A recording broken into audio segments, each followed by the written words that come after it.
అబ్బబ్బబ్బబ్బా! ఎన్ని పూలను పూసిందో మా చెట్టు ఈరోజైతే వర్షాల వల్లనే. వర్షాలు బాగా పడుతున్నాయి కదా ఈ మధ్యలో. నీళ్ళు బాగా అందుతున్నాయి. అందుకే ఇంత బాగా పూసింది. మొగ్గలు కూడా చాలా మొగ్గలేసింది. చూడండి ఒక్కొక్క ఫ్లవర్ ఎంత బాగుందంటే చూస్తూనే ఉండాలనిపిస్తుంది. అసలైంది పింక్ కలర్లో పూయాలి. వర్షాలు నీళ్ళు బాగా ఉండేసరికి ఇలా లైట్గా మెరూన్ కలర్లో పూస్తున్నాయి. ఎంత బాగున్నాయో అంత అందంగా ఉన్నాయి. దేవుడికి పెట్టి తలలో పెట్టుకున్నా కూడా ఇంకా మిగిలిపోయాన్ని పూలం పూసింది ఈరోజు. ఎంత బాగుందో. యాక్చువల్లీ చాలా రోజుల క్రితం కూడా ఇట్లనే పూసిన చెట్టు.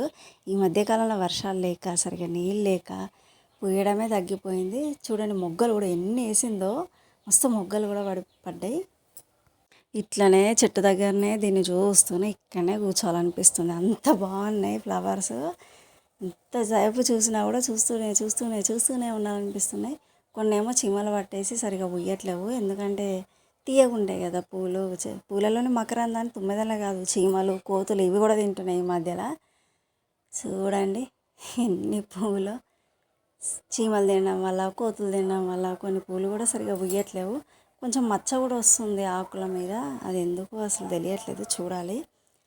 చూడండి ఎంత బాగుందో. అస్సలు ఇక్కడ నుండి కదలాలనే ఆలోచన లేదు. అంత బాగున్నాయి. ఒక్కొక్క పువ్వు చూస్తుంటే ఎంత అందంగా ఉన్నాయి కదా.